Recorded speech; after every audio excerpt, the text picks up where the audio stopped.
Tax reform bills. House adopts committee report after clause-by-clause review.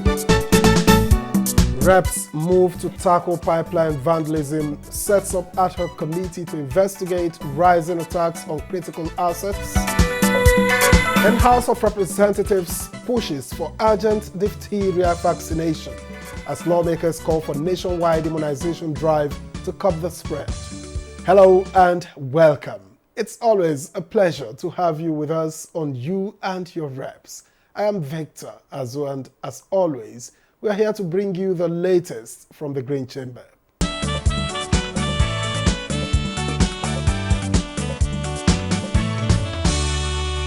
The House of Representatives is gearing up to pass 4 major tax reform bills after adopting the Finance Committee's report at the Committee of the Whole. Now, lawmakers went through the bills clause by clause, fine-tuning hundreds of amendments based on feedback from the public hearing. The 4 tax bills are in the final lap of the legislative process and the finish line is in sight. Highlights of the adopted reports include establishment of the Nigeria Revenue Service and Tax Tribunal, retention of 7.5% VAT rate, returns for VAT irrespective of where returns are filed, assessment of tax in currency of transaction, as well as tax exemptions for specific agricultural businesses and military officers. For our military men and women, especially those in war fronts, that in view of what they are going through, there's no sacrifice that is too much. And we propose that their payee, personal income tax, they be exempted from personal income tax. Henceforth, this is our submission. What you have before us is a reflection of Nigeria, Nigeria's interest, Nigeria's agitations, and Nigeria's inputs into what they feel should be the revised tax bills for Nigeria. Bill for an act to repeal certain acts on taxation and consolidate the legal frameworks relating to taxation and enact the Nigeria Tax Act to provide for taxation of income, transactions and instruments and for related matters. Third reading. All the 4 bills are read the third time and passed.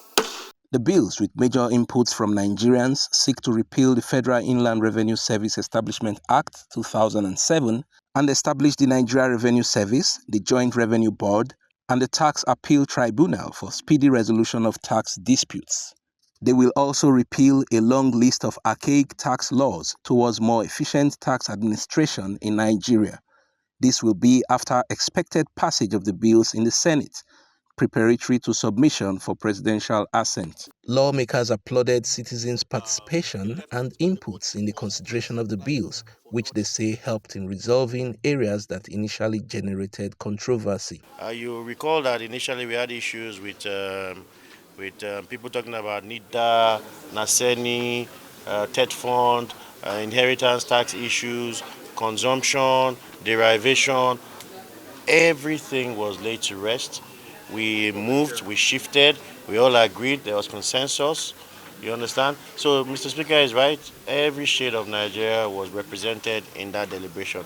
The process was very transparent and they engaged us from beginning. Even when there were reservations, both the chairman of the committee, both the consultant, both the executive adjusted to reflect the desire of Nigerian people. And I can tell you boldly that even though we are from the opposition, we are so proud of this historic moment that is going to bring more people into the tax net and is going to create more revenue for effective running of government. And there's going to be efficiency in tax collecting system, and even small businesses are also well protected. If you consider that of the military, I think they deserve more than that. And looking at some of the development levy introduced in the sector can address most of the Nigerian security challenges, looking at 4% for development levy, and then 50% for tertiary education trust fund, 3% for police trust fund, 1% for cyber security, and so on, and creating 10% for defense infrastructure. This shows that Nigeria will be independent in terms of producing its own arms and ammunition very soon, once if these have been passed and actualized. All contentious areas have been resolved collectively, even at the level of the Committee on Finance. There is no any section that there has not been an agreement on. So the House is resolved. Collectively, all contentious issues have been resolved in the interest of the nation. That's why there was no rancor, no disagreement in the passage of the 4 bills. But the key thing is building consensus, and I think as a committee we were able to do that. In the wisdom of the Speaker, he expanded the membership of the committee. We had interest groups from each geopolitical zone. We had regional leaders that worked together with the committee, and of course that actually allayed the fears of some of the critical stakeholders from outside. And like I said, what we did was an offshoot of the submissions that we got from the public. It was never seen as a perfect document. It was a proposal from the executive, and the public hearing provided the Nigerians with the space to actually make it a better document. Tax laws have been as old as 1959, some 1960-something, even before I was born. And we cannot continue to operate with those tax laws that are archaic to our business, our survival, and of course our revenue targets that we all seek to achieve. We took memoranda from more than 80 stakeholders, critical stakeholders, and after the 3 days we resorted into retreat, where we locked ourselves in rooms for 1 full week, from Sunday to Sunday, debating every clause, every section of the bill, of each of the bills. And I'm glad to say that our members saw what we have done. They saw that we've done a thorough job, and they approved all our recommendations. So we want to appreciate our members, we want to appreciate every Nigerian for showing interest in this bill.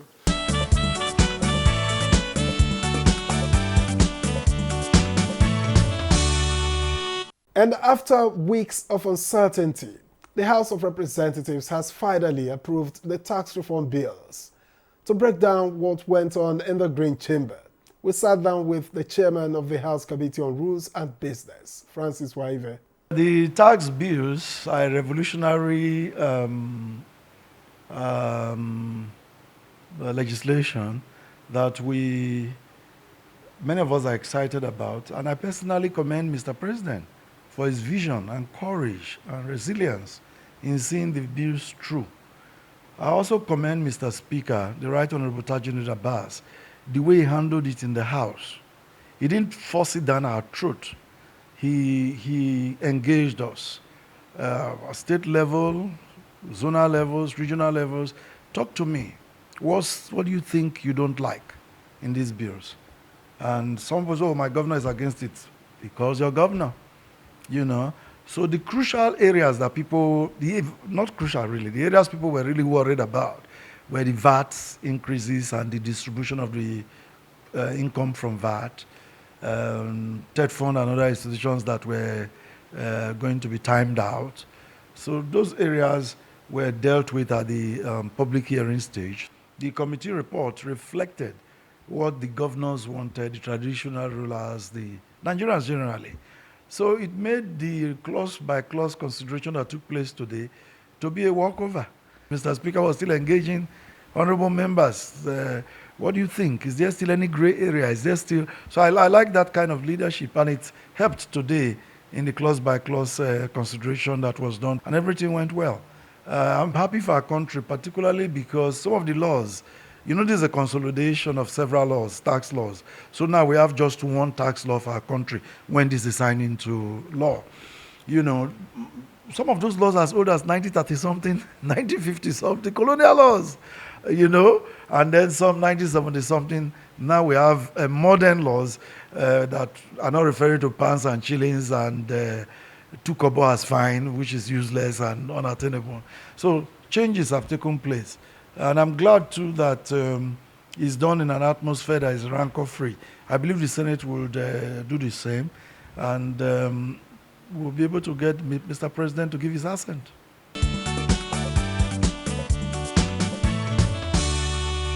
We concluded most of the work on the legislative process as far as the House of Representatives is concerned. What is left is the third reading, which is just the reading of the long title, and then the gavel goes down and is declared passed. That's all that is left for us in the House of Representatives.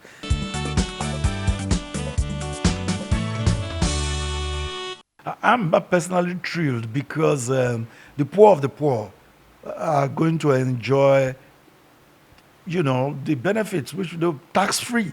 They'll be tax-free, and that's very good. Tax should be progressive.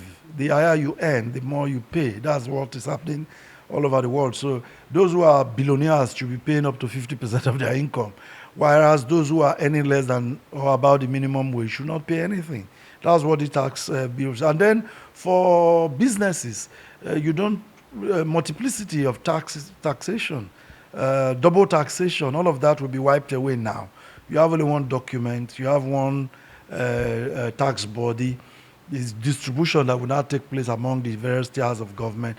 So it will encourage businesses. You now know that there's one tax law and you'll not be taxed multiple times. So it's very good for our country. And even collection of taxes has also been streamlined. The chairman of the House Committee on Finance, Honorable Falake, was talking about even royalty collection will now be done by tax authorities, which was not so previously. So and that gives room, and the electronic aspect also been introduced. All of that is beautiful.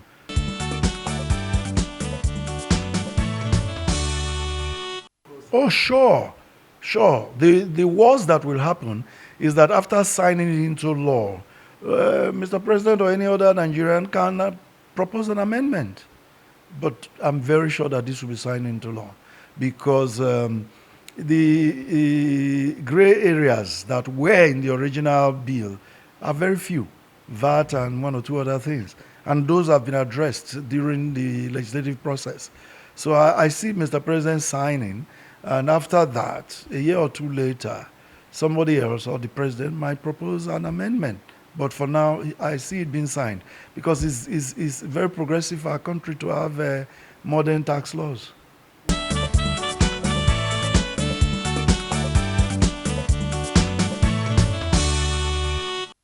With concerns growing over the spread of diphtheria, the House of Representatives is sounding the alarm and calling for urgent vaccinations. And lawmakers are pressing the Federal Ministry of Health and Social Welfare to launch a nationwide vaccination drive, especially in the schools, to stop the disease before it gets out of hand. Diphtheria, a bacterial infection, affects the nose and throat, with difficulties in breathing and swallowing among symptoms. A motion of urgent public importance by House spokesman Akin Rotimi expressed concern over the outbreak of diphtheria at the boarding section of King's College in Lagos, leaving a 12-year-old student dead and several others hospitalized.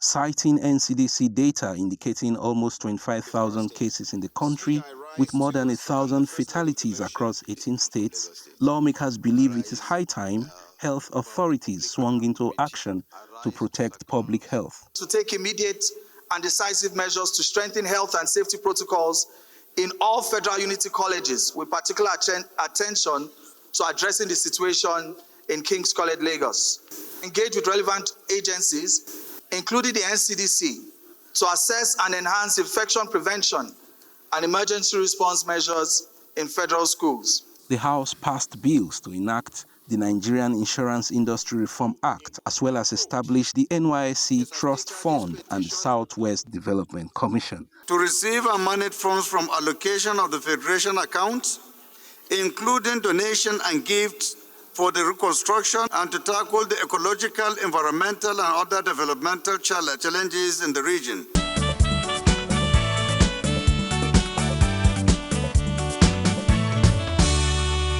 The House of Representatives is taking a closer look at the rising cases of oil and gas pipeline vandalism across the country. To get to the root of the problem, lawmakers have set up an ad hoc committee to investigate the latest attacks, an urgent step to curb further economic losses and protect critical national assets. It is not the first time the House will investigate losses in the oil and gas sector. However, the latest probe into pipeline vandalism is considered crucial as the sector is the backbone of national economy. In February 2025, Shell reported an oil spill near Port Harcourt caused by an overflow during pipeline flushing operations. Recurring pipeline breaches have led to extensive environmental degradation, loss of livelihoods, and substantial national revenue losses. Lawmakers also kick against an increase in ATM charges with a resolution that the CBN should suspend the new policy. Worried that the imposition of additional ATM withdrawal charges will further limit the financial inclusion of Nigerians by discouraging low-income earners from accessing bank services, thereby contradicting the CBN financial inclusion agenda. Bringing up a matter of privilege on behalf of the Ebonyi State Caucus, Representative Igariwe requested the House to withdraw an order for investigating the alleged kidnap of an Igbo youth leader by the House Committee on Public Petition. If we allow this to sit, it means the governor of Ebonyi State, my governor, will be dragged before this House. And Mr. Speaker, I'm sure that is bound to have very serious constitutional ramifications. The order to the committee should also be withdrawn. It should be rescinded. Is noted, and appropriate actions will be taken to see if there are any infractions on the motion or not. If there is, we take appropriate actions to actually rectify that. The upgrade of a health facility in Gombe State was described as a significant step towards improving healthcare delivery at the grassroots. I rise to express gratitude to the President of this country for graciously approving the conversion of a medical facility in Kumo to a status of a federal medical center, Kumo. 19 bills were introduced at Tuesday's plenary, while the House Committee on Finance also laid its report on the 4 tax reform bills for subsequent consideration by the House.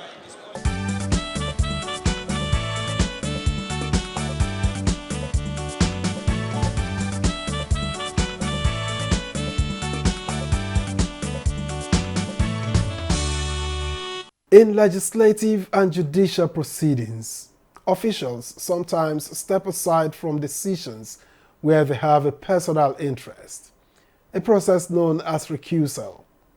To understand how this plays out in the legislature, you and your reps caught up with the chairman of the House Committee on Rules and Business, again, Francis Waive.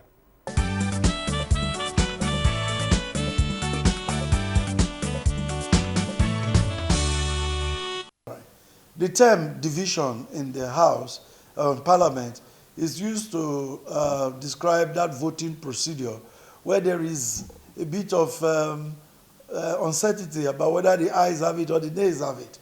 So in such a case, there is a need for division for the nays to go to one side of the House and the ayes to go to the other side. Then there is a physical count, and that division is what now shows whether the ayes have it or the nays have it. That is what is referred to when we talk about division during when the presiding officer puts the question and there's a challenge as to know who has it. Then there's a need for a separation of the nays from the ayes. That's where you now use the term division, and then you know whether the ayes have it or the nays have it.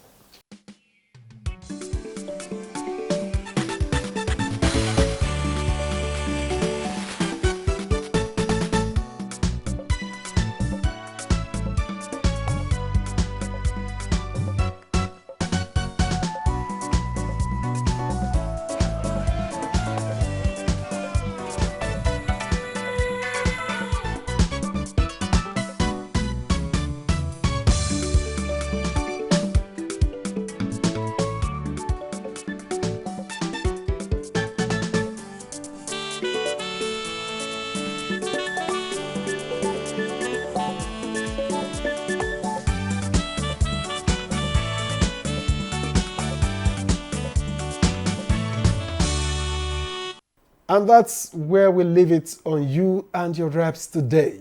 The conversation continues, and we'll be here to keep you informed on the latest from the Green Chamber. I am Victor Azo. Thanks for watching, and see you next time.